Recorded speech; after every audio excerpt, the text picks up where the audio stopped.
Good evening. Welcome to Agent Zoe with Claire Mully. I'm Amanda Olkey, Director of Adult Education here at the International Spy Museum. Thank you so much for joining us this evening. We're so pleased to host Claire. She is an award-winning author and historian focused on the experience of women in the Second World War.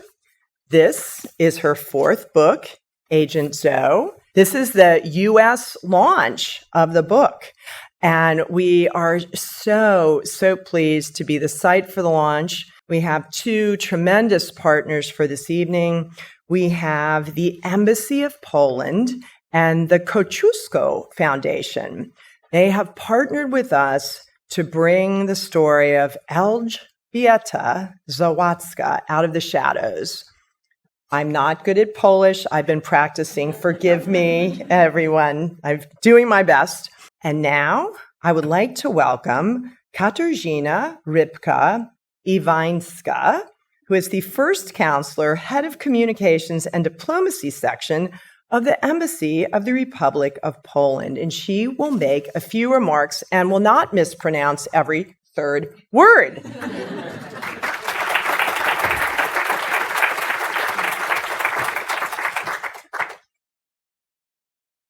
Thank you, Amanda. That's the best pronunciation of my name that I ever got here. So congratulations and thank you so much. Good evening, distinguished guests, friends of history and lovers of incredible stories. It is an immense honor to welcome you to tonight's evening, where we shine a spotlight on one of Poland's great heroines, General Elżbieta Zawadzka, known to many by her wartime nom de guerre, Zoe. Her life, vividly brought to us by the outstanding historian Claire Mully in her newest book, Agent Zoe, exemplifies unparalleled courage, intellect, and resilience.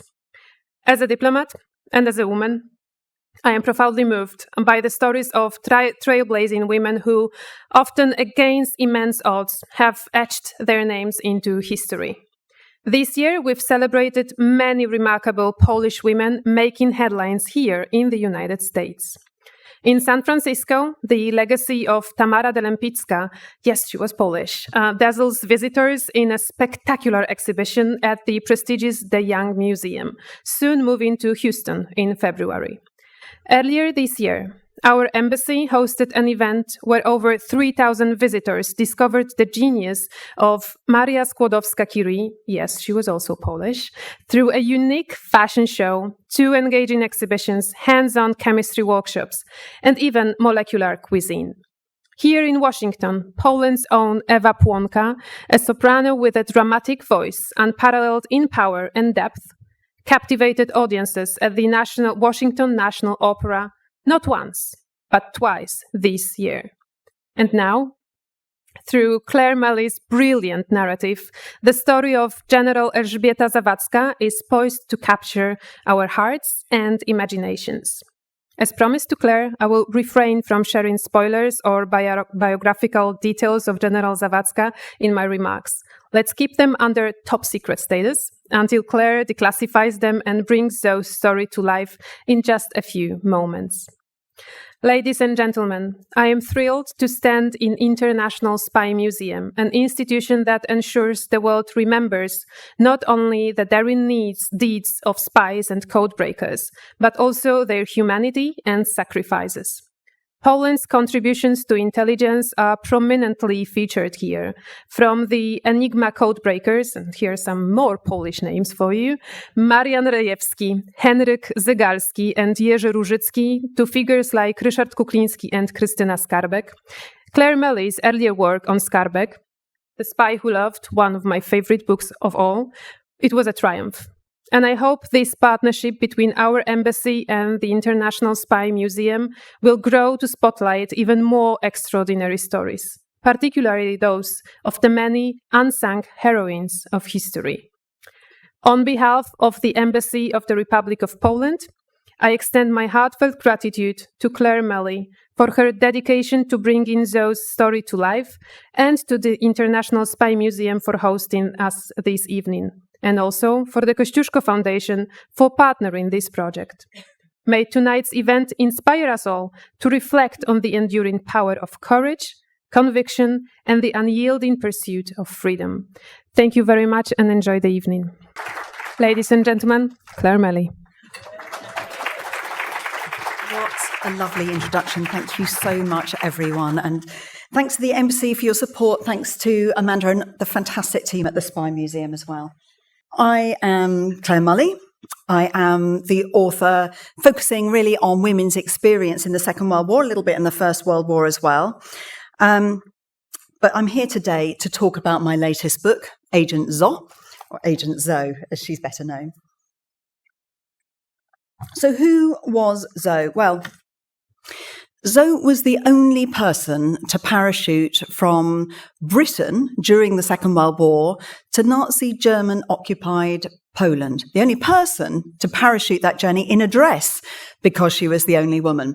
And she chose a beautiful blue silk dress, because why not, right?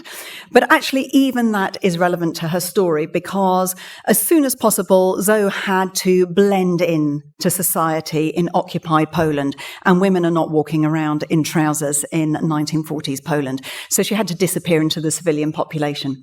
But of course, on top of her dress, she was also wearing, it was September 1943, it was already chilly, so she had a cardigan, she had an old Polish overcoat on top of that. On top of that, she would have had a parachute jumpsuit with a belt stuffed full of gold coins to give to the Polish resistance, the Home Army. She would have had in the pockets of that a torch and a spade to dig a hole if she needed to bury her parachute as quickly as possible. And she would have she had 2 revolvers as well, of which she said she was very proud. But she also had a little tiny thing as well. Sewn into the hem of her skirt, she had a cyanide capsule, a poison pill, just so that she could be prepared for every eventuality, because the occupation, of course, was extremely brutal. So Zoe was sent in back to Poland, where already her entire family had actually been arrested, and she went to take part in the Warsaw Uprising. It's actually impossible for me to cover all of her missions, all of her operations in the Second World War during the 50 minutes I've got this evening. Because she did of course, it's all in this rather good book, because she did so much work. What I'm going to try to cover is give you a sense of her incredibly strong character. I'm going to tell you about some of her most important achievements, so you know why she's such a significant figure. And I'm also going to try and take you behind the scenes in my research a little bit as well, so you get something a little bit more than is in the book too. So, at 5 o'clock in the morning, on the 1st of September 1939, Zoe was shaken awake by the force of an explosion that rattled through the walls of her dormitory room and through the metal bars of her little cot bed that she was in, because she was on in rooms right by a Polish air base. And she thought perhaps this was the Polish Air Force undertaking exercises that she didn't know about, hadn't had a warning of. But then there was a series of further explosions, and she immediately got up, she put on, she got dressed and she put on the radio, and she heard confirmation that this was what we now think of as the Blitzkrieg. This was the start of the Second World War, with Nazi German forces invading Polish airspace, the Luftwaffe coming in to bomb this airbase, and also coming over with their land forces as well. And the last thing Zoe heard on that radio before she stepped into action, at the end of the report, it said, "As of now, we are all soldiers." And Zoe took this very much to heart. Here she is. She is the middle figure in this photograph, which is appropriate because she's always in the middle of her friends, in the middle of action, in the middle of danger. And as you can see, she's already in uniform. This was taken before the outbreak of the Second World War. And Zoe was a senior instructor in what was called the Women's Military Training Auxiliary, the PWK, according to its Polish acronym. These women were civilians. They weren't officially part of the Polish armed forces, but they were seconded in, and they were very highly trained. So Zoe, she knew how to drive a tank, she knew how to fire a gun, and so on. And as soon as Zoe understood that this was the Nazi German invasion of Poland, she stepped into action. She already had plans. She had orders that she had to undertake. And the first thing that she did was to get her unit to a city that was then in eastern Poland, then known as Lvov, which of course is now Lviv in Ukraine. And so she requisitioned a municipal bus, and she and her unit got on the bus. Off they went. They scattered shards of glass and nails behind as soon as they were on the main thoroughfare to slow down on certain routes. They hoped the Nazi German advance through Poland. After a while, they had to ditch that bus. They managed to hitch on to go further in a truck that was taking tankards of petrol to the front. And that must have made a very juicy target for the first dive bombers, the Stukas that appeared in Polish airspace as they came down, because, of course, that truck would have just exploded immediately. So she and her team were getting used to jumping off the back of this truck, hiding in woods, behind buildings, whatever they could, as they were being shot at by the machine guns on these aircraft coming down, as they're being strafed.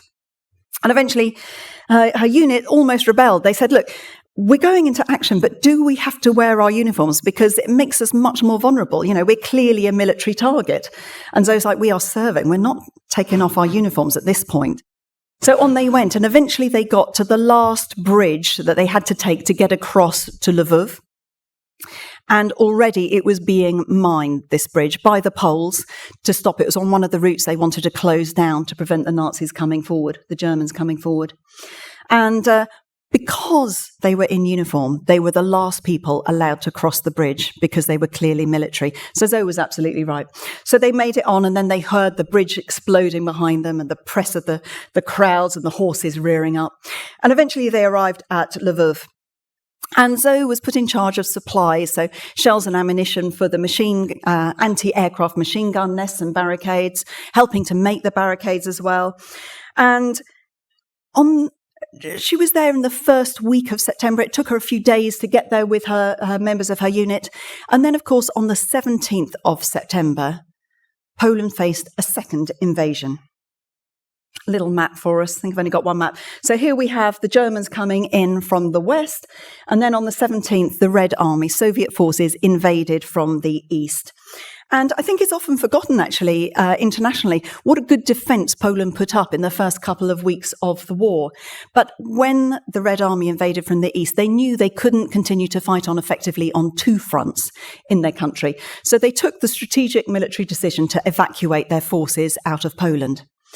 So the route they decided to take them out was through Lvov, which is where Zoe is deployed. So now she's involved in keeping open this strategic route to get the Polish armed forces out. They got out 35,000 troops.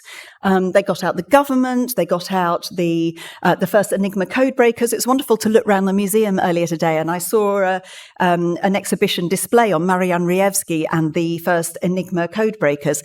Zoe was actually a mathematician before the war, and she trained in maths alongside Marian Rejewski. So a very brilliant mind as well.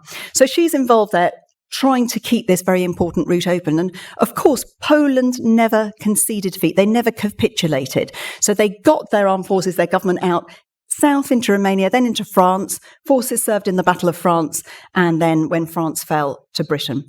And Zoe could have gone with them. A lot of women did and served as secretaries and typists and drivers and so on. But Zoe decided the best role she could play was to serve in the resistance, the fledgling Polish resistance that eventually joined up and became one of the largest resistance forces in Europe, known as the Home Army. And all of this getting to Lvov and playing her role was actually just the foreword, really, the preface, the first couple of lines of her work, because it's her service in the resistance that really makes this woman legendary.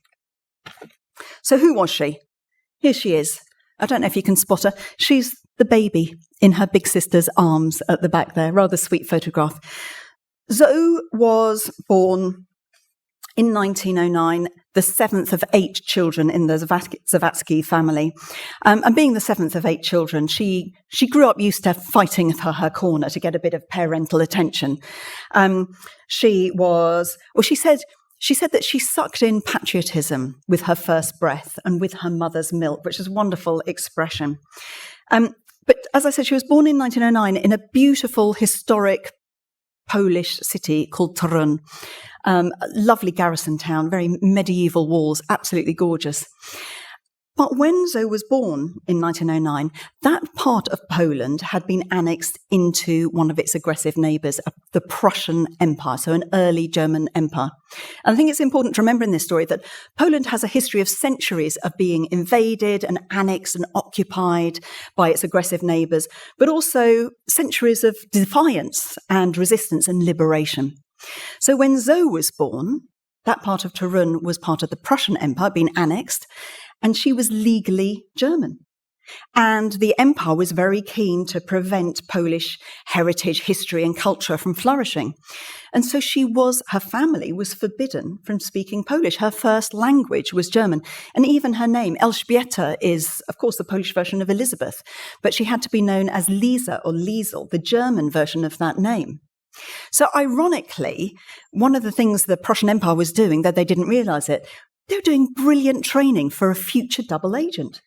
Because here is a woman who speaks fluent German as well as Polish, and who's never going to get tripped out on the German traditions or culture. She's never going to be identified for getting that wrong. And she's been taught from knee high to lead a double life, to have a double identity. Absolutely perfect training. Thank you very much. So this all became very useful for her. But it was only at the end of the First World War, when Poland regained its place as an independent nation back on the map of Europe, that Elżbieta could use her own name and speak the Polish. She learnt Polish as an 11-year-old girl. And one of her formative memories was of this time when she saw her father, who was a big man, who was a veteran himself, and they were going out to see the celebrations of Polish independence. And she saw tears coursing down his cheeks as he heard for the first time the Polish national anthem being played on the streets of free Poland. And this was one of her formative memories. This is part of what drove her patriotism so much. She was deeply proud to be Polish and to be herself. And she was determined to defend that freedom. So we're going to jump forward a little bit. Actually, we're going to jump forward quite a lot. In May 1945, and don't worry, because I will cover a bit of the war as well. It'll be quite a short talk otherwise. In May 1945, Winston Churchill, the British Prime Minister, commissioned a report into where most of Britain's wartime military intelligence had come from in Europe. And what he learnt was that almost 50% of that intelligence had come from just one country, which was Poland. And a lot of that would have been gathered and delivered by this woman, Zoe. Here she is. This is actually from 1937, as close as I could get to wartime. But of course, she got rid of her uniform and she was serving in her skirt and rather stylish jumper there. So the first thing she did was to establish a women's military intelligence network. And it's very significant that it was women that she chose to work with. She worked, of course, with a lot of men as well, but women had a particular skill relevant to their gender set that made them very particularly well skilled for this work. Because I think when we think, sometimes I think women have a superpower, and I think we still have it actually. But when we talk about female special agents or women in the resistance more generally, I tend to hear that, it's of course because we're honey traps and we can seduce the fellas, right? And that's how we get. That's not it. That's not it. Women's superpower was our ability to be overlooked and underestimated, and no more so than in the 1940s with a very machoistic Third Reich and the German soldiers from it. So within a month, she'd recruited 50 trusted women, many of them from the women's military training body from before the war, but other friends as well. And she recruited women who were serving as secretaries or translators or just cleaners, office cleaners in the occupying authorities' offices, who could overhear conversations and see what papers had been left on the tables, and the gentlemen weren't paying them any attention. She recruited women whose houses or places of work overlooked the main thoroughfares or the railway lines, so that they could take very clear notes on troop movements and the movement of military freight. Even women who worked in laundrettes and bakeries who could note the changing garrison order or which uniforms and how many are coming through from which divisions. And when you look at that across an area, she was running this network across Silesia. It's an area about the size of Wales in the UK. So it's a big and strategically important area. Then you get a really good picture of where troop movements are going and what this might mean for future German intentions. And then she would crunch all this information together, fantastic amounts of information, but none of that was of any use at all unless it could be got to the Home Army headquarters and then shared with the government in exile so that you got a national picture. And moving information like this around was one of the most dangerous roles at this point in the war, because if you're carrying information and you're caught, clearly you're going to be shot by the Germans or possibly tortured horrifically first and then killed. So Zoe put her hand up to do this work herself.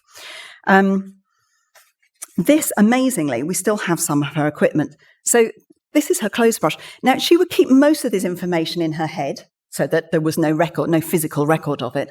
But if you're looking at massive statistical information across a large region that's changing every week, she needed a little aid memoir. So she put it all down on a little slip of paper and she put it in her clothes brush. This is the back of it, which slides off.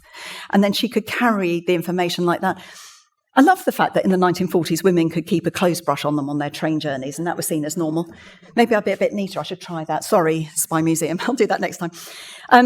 Later on, or very quickly, actually, the Poles were very organised and got involved in forging and microfilming, and they could microfilm information. This is her friend Maria Wittek's key, and you could put the microfilm around that pin in the middle of it and put it in the shaft of the key, and everyone's carrying keys around, so it's very hard to detect. So some brilliant equipment that they have.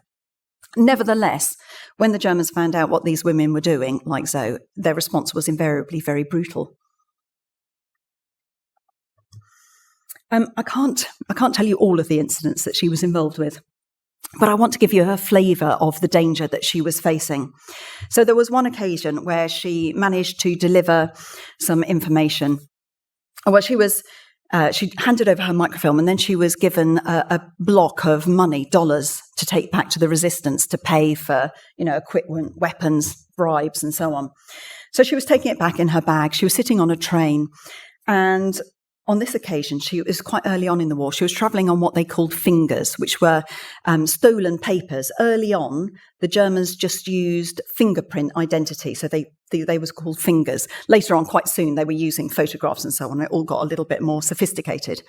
Anyhow, at this point, she was sitting on the train and she just realised that on that occasion, the Germans were going very systematically doing checks, going from carriage to carriage, and not just checking people's travel papers and ID papers, but going through bags and pockets as well. And she thought, what am I going to do with this block of money? Clearly, if she's found with a big brick of dollars, she's going to be taken in. So she said she was, so many lovely phrases. She said, I was sweating like a mouse. And I had no idea that mice sweated, swat. But anyhow, so she's feeling very flustered. And so she picks up a bag and she goes down the corridor to the railway, to the train toilets. And she managed to pull back a bit of the vent, tie some string around her block of money and shove it down, just leave a little bit of string so she can pull it out later. Went back to her seat. But she was, at that point, sweating like a mouse and a little bit flushed. Apparently she got some paper and started fanning herself. She was pretending to be menopausal. And I love the fact that the menopause can come into military history. I've never seen that anywhere else, but why not, right? Women are doing this work. But when the guards come along, they realise there's nothing, her papers seem fine and everything, but she does look flustered, so they take her to one side. And they took about 40 people to one side, and a significant portion of the people that are on the train. And at the next station, they took them all off to check their fingers.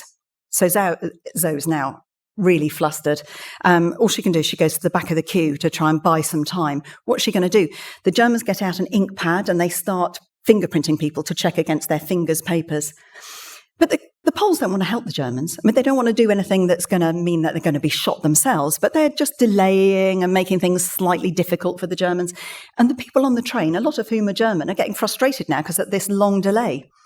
So Zoe waits, she's at the back of the queue, and then she waits until she does her fingerprint, she puts the ink on, and she waits until they've put the ink pad away and tidied everything up. And then she puts her finger down and she just smudged it, just moved it a little bit.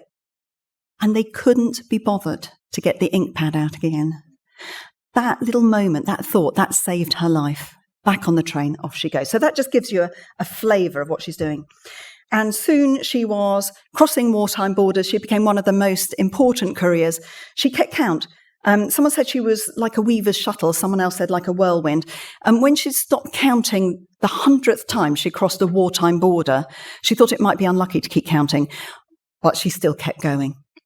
So that's what she was doing. Now, here are some of the photographs that she's using. So this is her just before the war. And then you can see she's changing her appearance, glasses on, different hairstyle, all that sort of thing. As these were used on her forged documentation. And in this last photograph, her name with a polka dot top, her name is Elisabeth Kubitzer, which is a German name. Now, at this point, she's pretending to be a German oil company secretary. Oil, of course, is a war-important industry, so that would give her a reason to be travelling around the country. And she's chosen to be German because she's now such an experienced courier, and the Poles know that she speaks fluent German. And she's conveniently, blonde hair and blue eyes. Not all Germans, of course, have blonde hair and blue eyes, but it's a stereotype that sort of was useful for her to exploit. So they decide to use her on the most dangerous courier route of all at this point in the war, which is going right from Warsaw into the heart of Nazi Germany, into Berlin itself, which seems absolutely insane. It was certainly the most perilous courier route, but it's also the fastest way. A lot of this information she's bringing out on microfilm is very time sensitive. And the Poles have a friendly contact at the Manchurian embassy in Berlin. If she can get the microfilm to him, he can get it out in the diplomatic post, get it to London, to the Polish government in exile and the Allies as quickly as possible. So they chose Zoe for this particularly dangerous route. And she undertook this several times as Elisabeth Kubitzer. But on her last trip, last for a reason, she managed to hand over the microfilm, and then she was given another block of dollar bill notes to take back to the resistance in Warsaw. And she thought, okay, I've been caught, well, not caught, but nearly with a block before. I'm not going to risk that again. So she delayed. In Berlin, she stayed a night with a friendly contact at a safe house, and she and her friends spent the whole evening that night pasting these dollar notes inside the lid of her suitcase. And then she sewed the lining on top of it so that you couldn't see it. And the next morning, she threw in a couple of books. She was a day late, but nevertheless much safer. Threw in a couple of books, and off she went. And she decided to vary her route to take this money back to Warsaw. She got a train.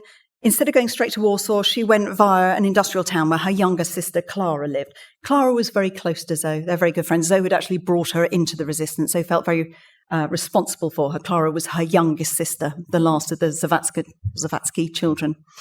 And they had a little code. Zoe would throw a pebble up to a side window, and Clara would know it was her. So Zoe arrived. She threw the little stone up, but nothing happened. No light went on, and immediately she knew there was a problem. So instead of calling at Clara's door, she went to a neighbour, and the neighbour just opened the door a crack and hissed at her, "Go.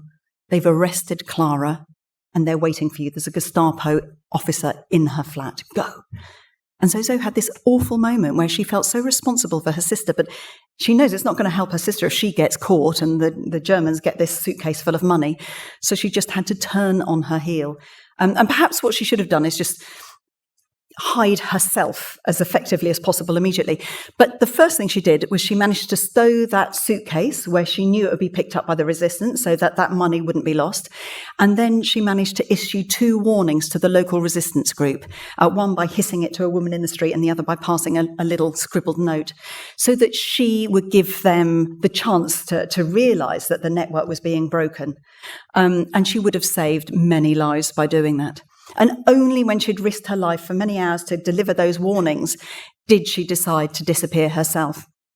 And I can't do the whole story. It involves her, doing an amazing spy trek in and out of buildings and on and off trains. And eventually she got the last train from Krakow back to Warsaw, which would have been a train rather like this one. I don't know if it's this very train, but it's the right era. It's a Polish train of the right period. She's sitting, she managed to get to this train, and then she realised that she was being followed still. She realised that there was a German tail. She'd recognised the man now.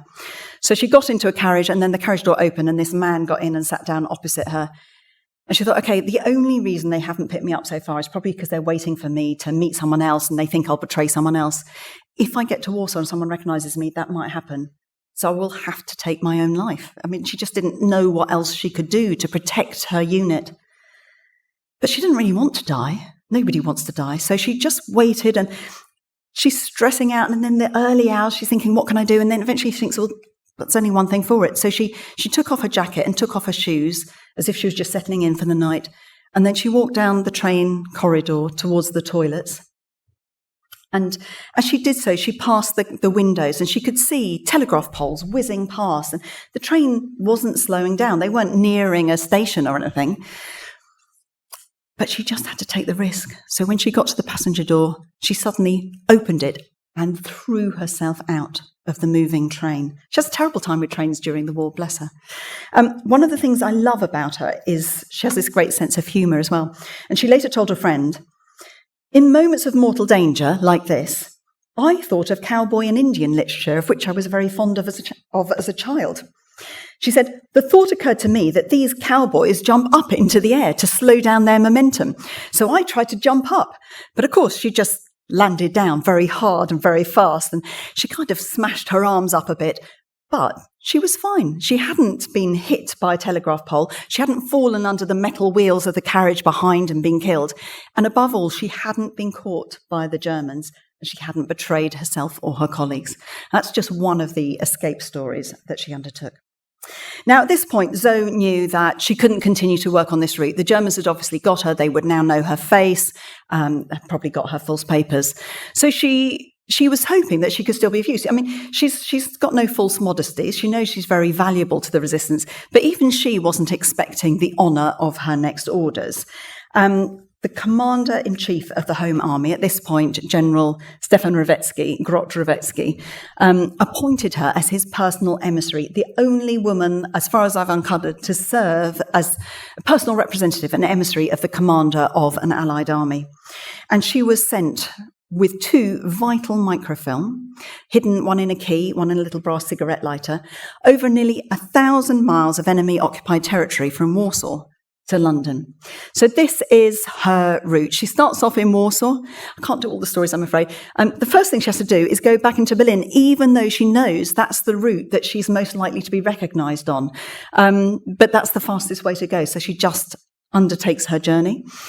Real drama there. Manages to get across the border at Strasbourg, again, with great difficulty and a bit of a narrow and breathtaking escape. Eventually gets to Paris. I'll do the Paris story.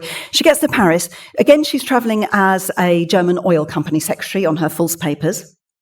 And when she arrives at Paris, all German workers coming into occupied France had to register when they arrived. So she goes to the registering offices for business in Paris, and it's quite late that evening, and she hands over her forged papers. This is later on in the war, so they've got her photograph on their forgeries. And the clerk just looks at these papers and he thinks, I don't know, there's something about these papers. I'm not sure about them. She's thinking, I don't want to be sweating like a mouse. Oh, my goodness. They said, but it's late and we want to close up shop. So she thinks she's going to get them back. They say, no, we'll keep them. You go and stay in that hotel tonight and come back tomorrow morning and we'll have a chat about your papers. So there's nothing for it. She can't go anywhere because they've taken her papers. She can't travel. So all she can do, she goes to before she gets to the hotel room, she hides the 2 microfilm so that at least if something happens to her, that information won't be compromised. And then she wrote to a friend in detail about the wallpaper in this hotel room. So she obviously didn't sleep at all that night. She was pacing the room. And in the morning, she just had to steel herself and go back to the offices. And they recognised her and they said, can you come this way? So she came up and they said, thank you for your papers. They're such good quality. We wanted to compare them against this possible forgery. So she was like, great. She couldn't show any relief, of course. She had to just sort of take them and on she went. So that was one of her close shaves.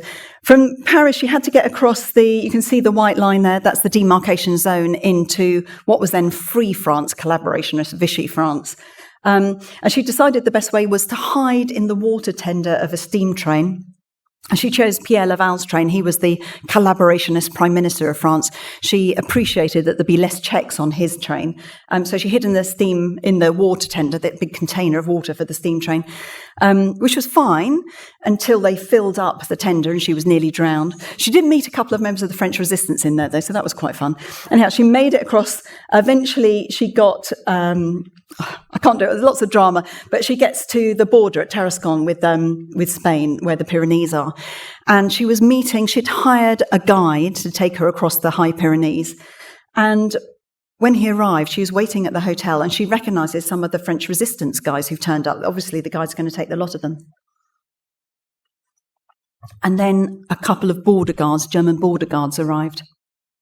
They started talking to the men who were a bit ill-prepared. They get arrested. And so even though she's got her walking kit on, her legs bound up and everything against the cold in the mountains, she has the presence of mind to just take off her hat and scarf and coat, put a serviette over her arm, and as a woman just walk past as if she's a waitress at this inn, and went upstairs. And when she got upstairs, the guide was up there hiding, and he threw her out of a high window into the snow outside, and she just hid in the snow. So she's constantly getting thrown out, poor woman, of hotels and things. And at the bottom in that snowfield, she actually met a handsome young man called Gilbert, so that worked quite well as well. Eventually, she and Gilbert did manage to get over the freezing mountain passes of the Pyrenees. They are shot at in the mountains, bullets whizzing right past her. I haven't got time to say it all, sorry, Amanda. And eventually she gets on to Gibraltar, and she takes a troop train full of Polish troops all the way back, nearly actually gets taken out by submarines, German subs, U-boats, but arrives up in Liverpool on May Day, 1943. And of the 4 couriers that were sent out with the same microfilm, hoping that they would make it, one of them would make it, she's the only courier who doesn't lose her microfilm and makes it all the way to London. So, she docks at Liverpool. And the first thing, because she's arriving in Britain, I mean, we are allies, of course, with the Poles, so the Poles have said who's arriving. And so the Brits meet her, pick her up, and they take her for interrogation, as they do anyone coming in from occupied territory, see what we could learn from them. And because she's now in Britain, all the papers from there on for a little while are in the British National Archives. So I went to have a look, and the first memo is fantastic because it's the report from the MI6 interrogating officers. When I hear the word interrogation, I always think of those films with a light shone on you and barking dogs and the Germans. But it seems the Brits did it rather differently. They offered her a cup of tea, which she didn't like very much, with milk, and then they made a report on what she said. And the first line of that report is, "She was rather reluctant to pass information on to me." It's rather pathetic. So MI6 were quite polite and friendly. Because Zoe was determined that the first people that would debrief her would be the Poles in London. And she did debrief with them, and then they shared their information with the Brits as well. These are her papers. So when she's in London, she's actually Elizabeth Watson, she is known as, and this is her photograph from that point. And the microfilm she's brought in, again, I can't do it all, but one of them is ram full of military intelligence. So it's information on German U-boat movements in the Baltic, on troop movements across Europe, enemy aircraft, armoury as well. First, very early plans on the V1 and V2, so that's the Doodlebug and Buzz bomb and the rocket plane. German industry, munitions, factories, targets, sabotage planned and undertaken, bombing targets. And the second one was an overview of the resistance across Europe, particular detail in Poland, of course, but also very early information on the Holocaust, on broad German plans, but also the network of ghettos across occupied Poland and Auschwitz concentration and extermination camp, the German camp in Polish territory. So she added to that from her own knowledge, of course. And the Brits are so impressed by her. The Special Operations Executive, which is like the American OSS, which became the CIA, of course, they reported, "This straightforward, intelligent and very brave woman has undoubtedly contributed greatly to the common effort," and they proposed her for the OBE. So very high honours there. Now, she had been sent in with 2 missions to London. The first one involves this rather handsome chap. This is Kazimierz Bielski, or his code name was Rum. I love that. That was his favourite tipple. Obviously not cold tea for him either. He liked rum. And he was a very brave officer. He'd served in the September 39 campaign, so the defence of Poland right at the start of the war. He'd served again in France. He had served, then managed to get his unit out, not through Dunkirk, actually through ports further east, up to Britain with the fall of France, and had been selected to be one of the Cichociemni, which means the silent unseen, the Polish elite special forces. And he wanted to get back into action, but he was a bright guy as well, and they'd seconded him to London to run the London end of the Polish land communications, land courier system. And one of the things Zoe's been sent out to do by Revetsky is to improve. There's loads of problems with this communication line from the London end. All works really well from the Polish end, but there are loads of delays and issues. So she gets to work with Rum. And Rum, he doesn't really know how to take her. Zoe turns out to be a woman. That's shocking. He didn't know whether to, bow and kiss her hand or salute her. He calls her a captain in a skirt. This is a man who's used to a lot of praise from his bosses and admiration from his colleagues and adoration from the ladies. And he's a bit put out that Zoe doesn't give him that. And he said, he's a man of his era, he said, "My ambition was piqued. And out of a bachelor's long-standing habit, I did my best to draw her into some semblance of flirtation." So it's May 1943. One morning they're walking through St James's Park in London, and there's, flowers, blossom and birds, and, bird song, and American GIs, I'm sure, making out with some of the English girls on the lawns in the park. And he thinks, this is the nice romantic moment. So he suddenly reached into his pocket and he pulled out some silk stockings and kind of flourished them at Zoe like an amorous magician. And he said her reaction was startling. Zoe was completely appalled. She knew the only women wearing silk stockings in German-occupied Poland were the wives or mistresses of Gestapo officers.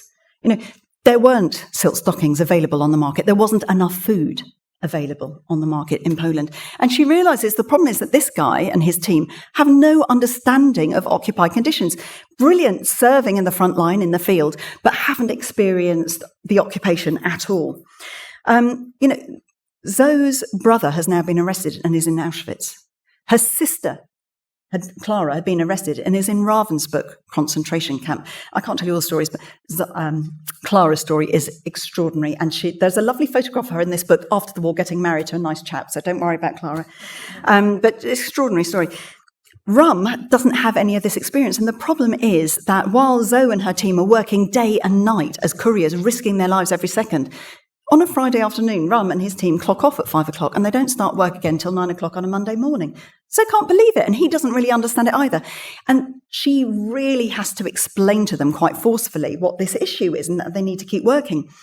And he and his team find her absolutely terrifying. They actually wrote themselves a little poem to keep their strength up when she left the room. It went like this: "You have to admit, though little and frail, the fight I shall win as I am a male." I love that. Anyhow, he did understand. He's not a stupid guy. He takes it on board and they completely change the system and make it work really effectively. And later they served alongside each other in the Warsaw Uprising and became firm friends. So it's a good story. Now, Zoe's second mission, I'll just do very briefly, was to secure the legal military status of women in the Home Army. So Revetsky, the commander-in-chief of the Polish Resistance Home Army, he's not a feminist or an equal rights employer or progressive. He just knows that a lot of the women have a lot more experience than the men. Women can be particularly useful because a lot of men, able-bodied men of conscription age, have already been taken for forced labour or killed or prisoner of war camps by the Germans. But women are moving around everywhere. They're much more difficult to identify if they're in the resistance. So he wants women to be able to attend military briefings, to have rank so they can discipline some of the guys in the Home Army if they have more experience and so on. It's much less efficient, and there are security breaches without women being official legal soldiers. So he asked her to get this organised. Now, unfortunately, while Zoe was getting to Britain, Revetsky was betrayed and he was arrested by the Germans and would later be executed. So when she arrives and says that this is her mission, the people in London just don't believe her, and she's got no one to back her up. And so this is Elizabeth, this is her, of course. It says, Elizabeth, as you know, is inclined to take the militant female dictator view of things. They just couldn't believe what her mission was, and they didn't support it. She did meet Sikorsky, actually, and he said, OK, it's interesting, I'll talk about it when I get back from my North African tour. But of course, he died on his way back at Gibraltar. Zoe actually had to identify one of the bodies on the plane. So, despite all this, she drafts a decree to get women legal military status, but no one's signing it at this point. At which point, Zoe is now drafted in to help train the Cichociemni, the Polish special forces. As I said, the key members of the 35,000 troops that had got out were creamed off for special forces training. 800 were selected, 579 passed the training, 316 became Cichociemni, taking the oath just before they were sent back parachuted, not just into enemy-occupied Poland, actually also into France and Yugoslavia and elsewhere. Most of them went to Poland. Of them, eventually, there would just be one woman. You can guess who that was. This is them training at a house near my house, actually. My house doesn't look like that, though. In Essex, doing ropes training. She was training them not in physics, the physical training or whatever, but in what conditions were like, so that they would know when they arrived, what the rationing was, what uniforms, how to identify them, and so on. So they wouldn't be picked up immediately for not knowing.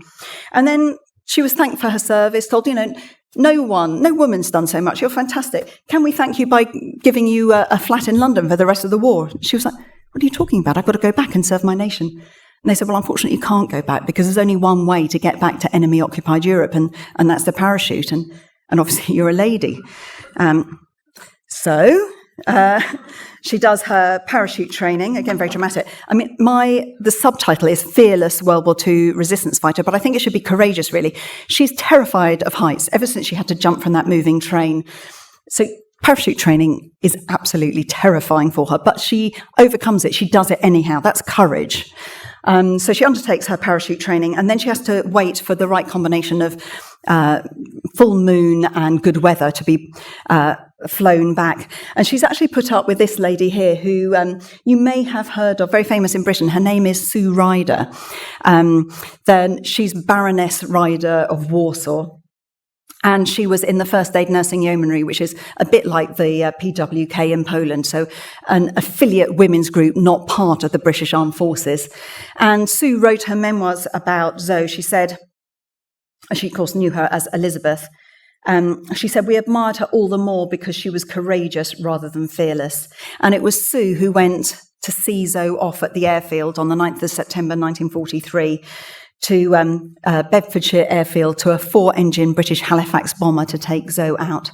And 3 special duties aircraft, 3 bombers went out that night to drop special agents, but 2 of them turned back because the flak was so bad that night. But Zoe's aircraft went on, and she would have heard they were hit by flak. She would have heard that horrible metallic pinging sound on the fuselage of the aircraft, but they pressed on. Years later, not having heard from Zoe again, Sue assumed the worst, and she said, Elizabeth seemed to lead a charmed existence, but her luck had to run out, for she never returned. Little did she know that Zoe was in the fight at that very moment. But we're going to leave Zoe perilously in the air as we take a look behind the scenes of my research. Just very briefly. So, when America joined the Second World War, December 1941, one of the groups they recruited was a team of mathematicians in New York. And their job was to look at images like this and work out where most of the damage was done on returning aircraft from operational duties. And what they found, as you can see, mostly in the wingtips, the central fuselage, and the tail. And it took, actually, a Jewish Austrian-Hungarian mathematician, American mathematician, to ask the question, where are the missing holes? Because if your aircraft is hit in the cockpit or in the engines, it's not going to be coming back. And they were trying to work out where to put most of the rather heavy armour protective plating on these aircraft while keeping them as light as possible. Perhaps it shouldn't be in the wingtips and the tail. It should be around the engines. And so apparently this informed American aircraft manufacturing for decades. I think we can turn this into a useful metaphor now for military history. I think we tend to add weight to the stories that we know, and we're much less good at asking, where are the missing stories? Because if we focus on the absent data, like the role played by women, the data that's much less looked at, we don't just get to know the women's stories, we a much better picture of the war as a whole, how it all comes together, and ultimately, you know, the diverse human resources it brought to bring victory for the Allies. I first heard of Zoe's story from these two remarkable women, both veterans of the Second World War. This is Hannah Charnocka. Sadly, both these ladies have now passed away. I'm so upset about. Hannah was a friend, well, both of them were friends for years. I met Hannah at an event at the Polish Embassy in London.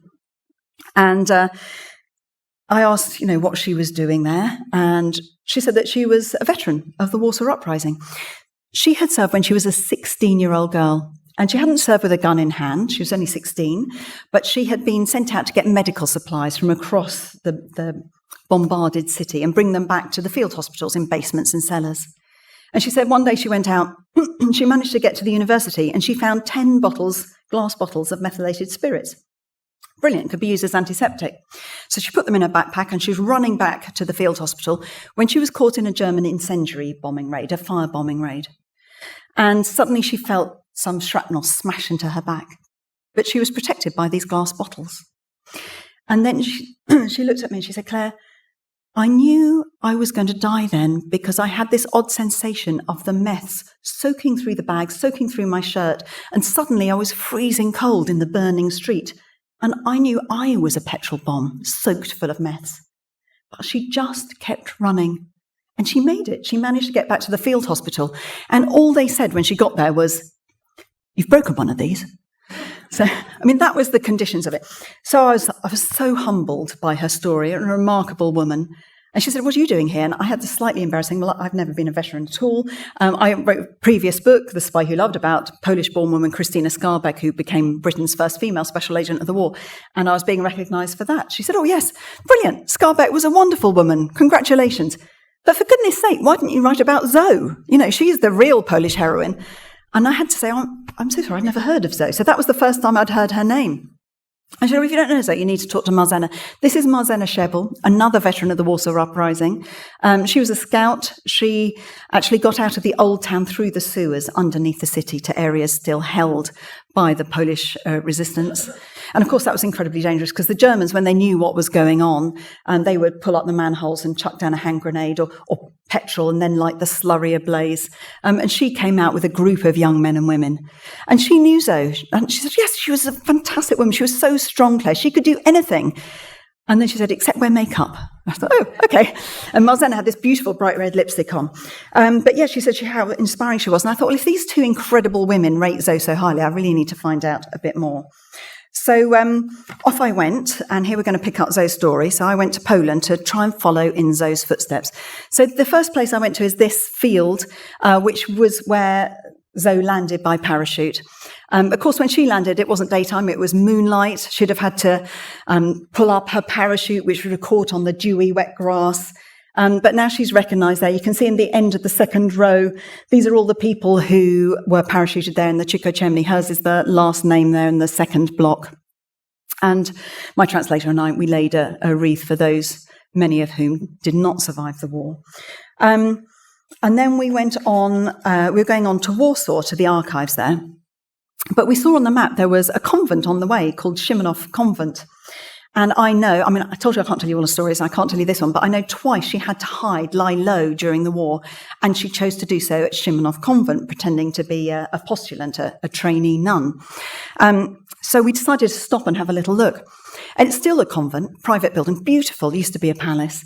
And we were looking through the bars of the gate, and a nun walked past with a thermos flask of tea. And she said, "I'm sorry, it's a private building, would you move on?" And my translator is brilliant, Bogdan. He said, "I'm so sorry, it's my friend here, Claire Mully. She's a World War II historian. This convent played an important part in the war." And she said, "Claire Mully? I know Claire Mully." And I just thought, I've never been to this convent before. I'm pretty sure I've not met this nun, you know.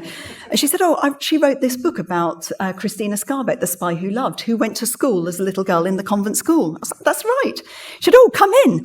And she introduced me to this lady. This is the eldest resident there, Sister Janina, who's now their archivist. And she knew the nuns that sheltered Zoe and a lot of Jewish young girls during the war and had all these stories, and no one had bothered to go to her before.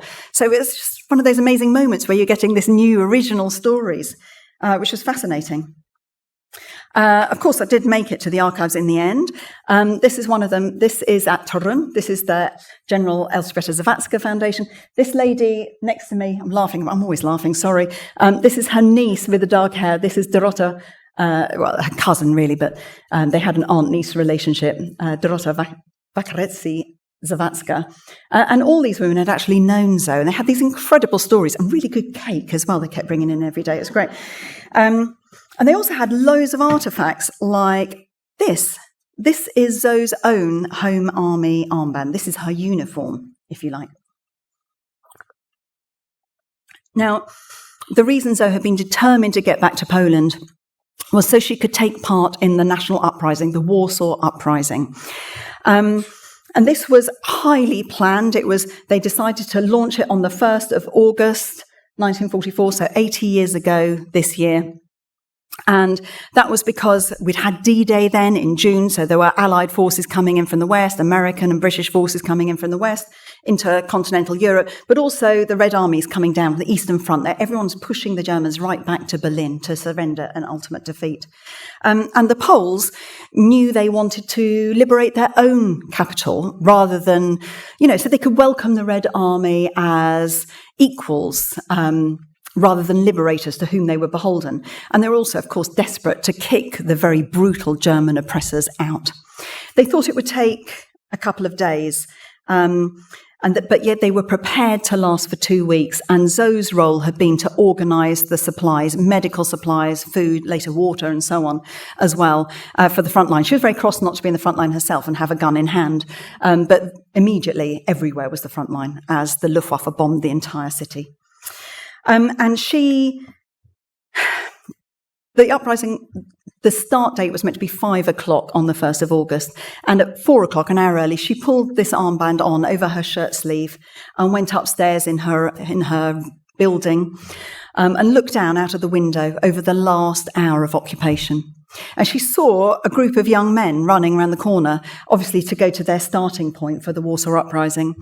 And one of them had his gun drawn, which was obviously an error. And when they got to the corner, there was a shower of bullets and she saw them fall to the ground. Now, she's in medical supply delivery organisation, so she runs downstairs, she's got stretchers and so on, she grabbed a stretcher, and then a women's medical group came in, 2 nuns, 2 civilian women, and it took Zoe a moment to realise there was greater need now than her need to serve, and they sort of grappled with this stretcher, and eventually she realised, of course, the women's group go out, the medical group go out of the stretcher, and Zoe went upstairs to look down from the window. And as she watched, there was another storm of bullets and all the women were shot to the ground. This just shows a flavour of the brutality of the Warsaw Uprising. This is before it even officially began. That was her introduction. So the Warsaw Uprising was actually the largest organised act of defiance against Nazi German occupation in Europe during the war. Incredibly inspiring, incredibly brutal. This is where all of the women and Rum, the men, Jan Novak, all of whom knew and worked with Zoe, come together in this chapter of the book because all of them served in the uprising. The German response was incredibly brutal. Hitler, as you may know, felt that the Poles themselves were lesser humans in this appalling racial ideology that they had, treated them with even greater brutality than the French resistors and so on. And he was determined, he put out the order that the city should be flattened and everyone, soldier and civilian, man, woman and child, should be killed. And that's exactly what they did in large swathes of the city, unfortunately. And it was only after a heroic 2-month battle that finally the Home Army was forced to capitulate, to surrender. And just before that, the Home Army was given legal status as an Allied army. And Bo Komorowski, the new leader, commander-in-chief of the Home Army, signed the decree that Zoe had written to give women legal military status as soldiers in the Home Army. And this is so important because at the end of the Warsaw Uprising, until that point, when the Germans got hold of female resistors, they weren't soldiers, so they could just be shot immediately or worked to death after tortured for information. They did not survive.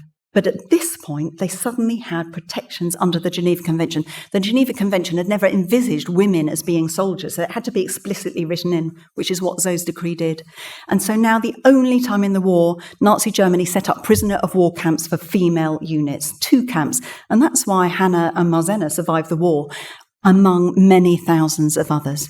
And Zoe, of course, could have gone out with them with her head held high. Many of the women did go out as prisoners of war alongside the men, but Zoe was never going to be taken. She actually had last orders from the Commander-in-Chief of the Home Army, but I don't have time to do that one. So we'll jump forward. At the end of the war, when Zoe was demobilised, she was one of the most highly decorated women in Polish history. These are just some of her medals. But of course, she didn't receive any of them for another 40 years. Because while the West was celebrating freedom with VE Day, with bunting and parties and jam tarts, Poland was left with a Soviet-imposed communist regime, a brutal puppet government. And one of the first things they did was invited the leaders of the Home Army resistance to meet. Then they were arrested, they were sent to Moscow for a show trial, and none of them survived. And then they started working the next layer of resistance leaders, arrested those. Thousands of people were executed by the post-war Polish government, resistance heroes of the war.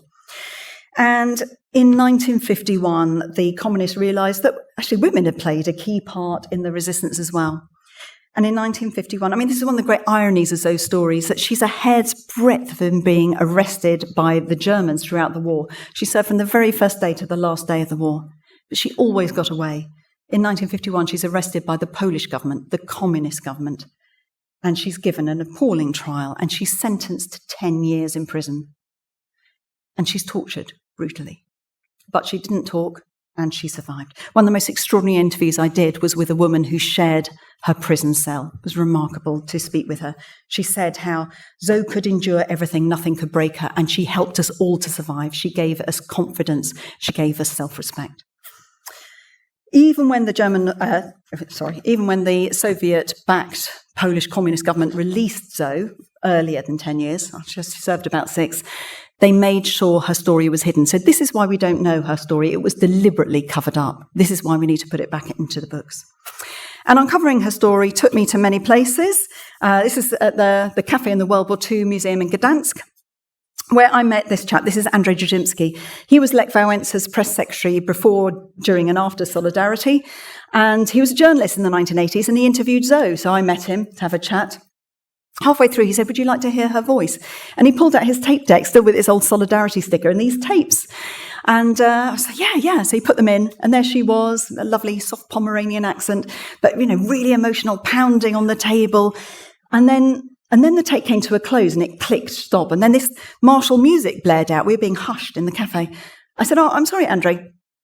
I didn't think you were a marching band kind of music guy. Can I just ask what that is?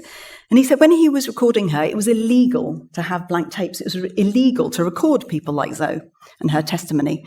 So he found the best tapes to record on top of, put a little bit of sellotape over the tab, were the state tapes. And he had literally recorded the testimony of this freedom fighter over the propaganda of the Soviet-imposed communist regime in Poland. It's just brilliant. Couldn't make it up. Eventually, I even interviewed this man. This is Lech Wałęsa. Zoe was involved in the Solidarity movement. She played a key role in Torun, her hometown. She never stopped fighting, actually. And Lech Wałęsa met me because he remembered her. He awarded her Poland's highest award for valour, or highest award, the Order of the White Eagle. Apparently she wasn't that bothered about that. He said he suddenly realised what she really wanted, and he gave her, he promoted her in rank. So she ended her life. She's only the second woman to be a general in Poland. She was brigadier general, retired when she died. He told me how inspired he was by the World War II heroes. So, to finish, Zoe was nearly killed in Lvov in 1939. She was nearly captured and killed numerous times throughout the Second World War during her extraordinary service, but she survived and she helped save the lives of many thousands of others as well. When she died, she was just 2 months shy of her centenary in 2009. She was given a state funeral with a military flyover, her coffin on a cannon carriage. Absolutely wonderful. When I visited, it happened to be All Saints' Day, so I could see all the wonderful reminiscences people put at her grave. And yet she's still hardly known, not well enough known in Poland and not known anywhere else at all, really.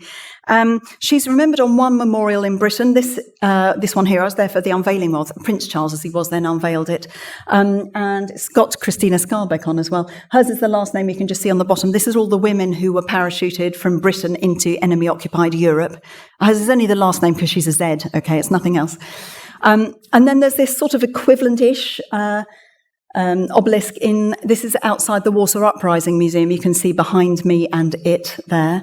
And this is to the women who served in the Warsaw Uprising. And this is only there because Zoe designed it and paid for it from her own pension. Absolutely fantastic, which is why it's there. My favourite memorial there is this one, which was done after she died, this is her communist-era apartment block. She lived on the 8th floor. And this is a mural that shows her life. That's her parachuting down. That's the British four-engine bomber. You can see Big Ben in London on the side there. So this is her wartime story. In 1992, Zoe wrote, "In the social consciousness, a soldier of any military organisation is a male soldier. Women's participation is perceived as simple, ordinary, and properly unnoticed." Well, I hope that this book brings two things to greater notice. Firstly, the importance of looking at the resistance in Poland and Eastern Europe, which is so particularly resonant with the war today, going into Lviv, as was Lvov. But also, I hope it brings us greater notice towards the extent and the real value of women's contribution during the Second World War, women's military service, among the most fearless, or among the most courageous and effective of whom was, of course, Elżbieta Zawadzka, Agent Zoe. Thank you very much for listening to me.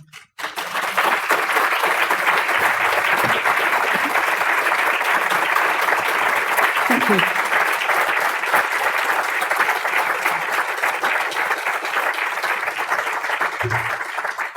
Claire, that was so wonderful. And we do have some questions from our online audience. I will kick it off. But please, you here in the audience, if you have questions, join me over here. I promise I'll share the microphone. A very early question came in wanting to know, why was her sister arrested? Yeah, well, it's a sad story. Clara was arrested because there had been a local betrayal. There had been a woman who hadn't been as security conscious as she needed to be. She had been arrested, and sadly, under the most horrific torture, I have to say, including electrodes. She was tied to a metal bed and electricity passed through her. Horrendous, eventually broke, and that's what led to that. And there are a couple of times, of course, this is a book of real heroism and triumph in many ways, but there are some dark moments because this is real history, and this is one of those moments. Clara herself was seen as small fry. She was she was legally trained, she kind of knew how to bluff her way through, and she was sent to Ravensbrück and given hard labour, but she did survive the war. All right. Now, this is a gentleman from Darren from Wales, in case you know Darren. Did Zoe ever meet any of the 4 Polish AK Army agents that were brought back to Poland on Operation Wildhorn 3? Okay, so Wildhorn 3 is one of these operations that the Poles sent out aircraft to deliver agents and collect specific things. And Wildhorn 3 brought back, the Poles had rather brilliantly discovered a V1 missile that had been in a test program and had sunk. It hadn't worked. It had sunk into the mud near the Bug River. And the Polish resistance got there first, pushed it deeper into the mud, hid it. The Germans then came and tried to find their missing missile, couldn't find it, disappeared. And the Poles came, dug it up. And they sent experts to come and excavate it and see how this stuff worked, made very detailed plans. And parts of it were to be collected by aircraft. And so this mission went out, and obviously, they use every opportunity. So this aircraft brought 2 men out as well, one of whom was Rum, who we met earlier, and the other one was a man called Jan Nowak Jeziransky, who you'll know, who was a reporter who, during the Warsaw Uprising, he ran radio, lightning radio, so for live reports that were broadcast to the BBC. It was one of the most documented engagements of the Second World War. And at the end of the uprising, Zoe was personally responsible for getting him back to London, getting him out under the nose of the retreating Germans, getting him to London. And his was the first evidence, film footage, photographs, and eyewitness testimony of the Warsaw Uprising, which would later give the lie to the Soviet reports on that. And Zoe got him out. And he came with Rum on that aircraft. So two men that she worked closely with, actually, were on that mission. Oh, and there was a brilliant radio operator, Appleby, who was on that mission, who was fantastic as well. I think maybe related to Darren. Nice. What challenges did you face in uncovering Zawaka's story, given the effort to erase her legacy? I mean, it was hard. It was really hard. Not helped by the fact I don't speak Polish. I do apologise, everyone. Fantastic translators, part helped by the Polish embassy in London, who introduced me to a fabulous translator.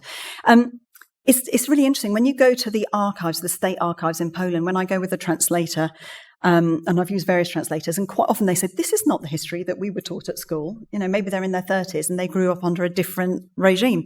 So it's fascinating to peel back the layers and find original documentation that supports a different narrative of the war.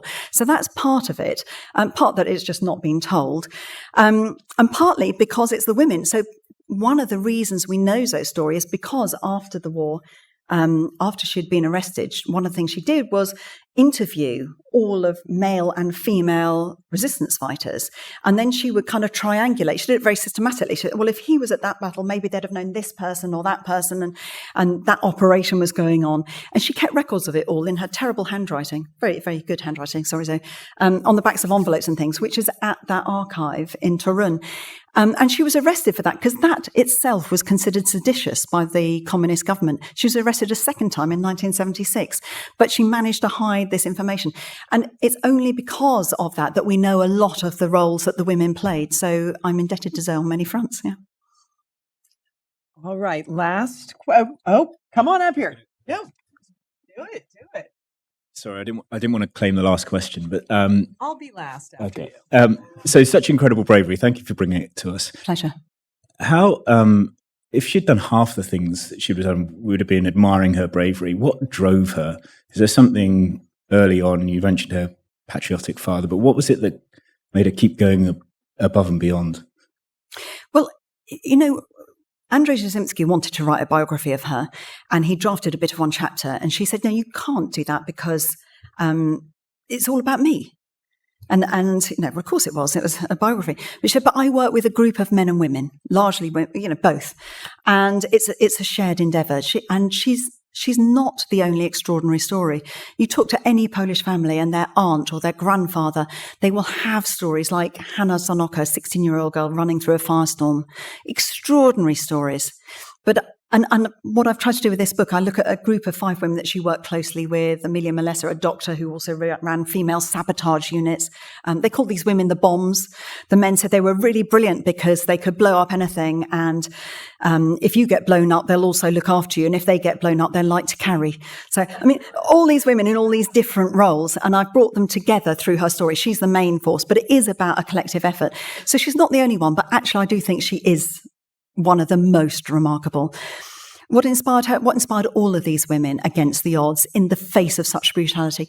Partly it's the Polish history of centuries of being invaded. This is part of their DNA. They're going to reclaim their identity, keep that going, that real patriotism. Partly, I mean, she said, I'm a feminist and we have to fight for women's rights. And there's no conflict in fighting for your rights as a woman and fighting for your country. That actually goes together. So she was personally motivated like that as well.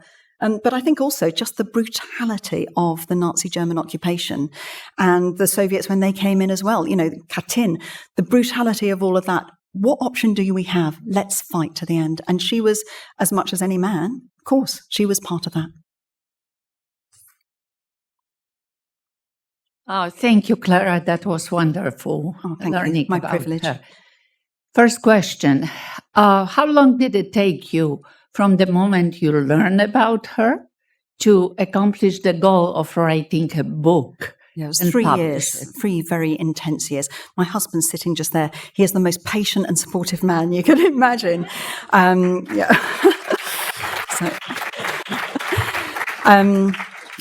It was very intense, but I was so inspired. So, yeah. And the second question from one of my colleagues was, Is there a plan that the book will be also issued in Polish language? It's being translated right now, and it should be published in September or around, certainly in the autumn of next year in Polish. So yeah, please look out for that. Absolutely. Thank you so much. I'm sorry, I can't help it. It may be a silly question, but there is a story about Krystyna Skarbek that she inspired Ian Fleming into writing the story of Vesper Lynd, of James Bond, of course. So I would imagine that Eva Green would be the perfect actress to play Krystyna Skarbek in a movie if there is one in the future. Do you think that there is an actress that would be perfect to play General Zawadzka? Okay, a couple of things in here. One, Fleming, when I was doing my research, it seems he was inspired by Krystyna Skarbek when she was murdered in London in 1952, appalling. And his first book, Casino Royale, comes out very soon afterwards. And when he's being interviewed for, let's call them gentlemen's magazines in America, they don't ask him. They ask him who inspired Bond, and he says a few names. And they don't ask him about the woman. Then he says spontaneously, and there was this woman, Krystyna Skarbek, who was blah, blah, blah. So he definitely knew about her, and they had lots of friends in common. But I really think, she's not Vesper Lynd. She's more James Bond. And she's better than James Bond because she's real. She's not a male bit of fiction fantasy. She was doing this stuff, right? So she's much more than that. Eva Green could play her. I mean, my first choice of actress, hey, if anyone knows a production company, please tell them because, great films. We need more films with women at the heart of it. But I think there's a Polish-American actress called Grochowska. I think she would be good. I think it would be brilliant to have someone who had an understanding of the motivation of these people with some Polish heritage as well. So I think that would be important. But, I'll take whoever's going to be really good. Claire, thank you. This has just been an amazing talk. Congratulations on the book. Thanks, everyone, for coming tonight. And Claire, you're just terrific. Thank you. Thank you all. Thanks for all listening. Thank you.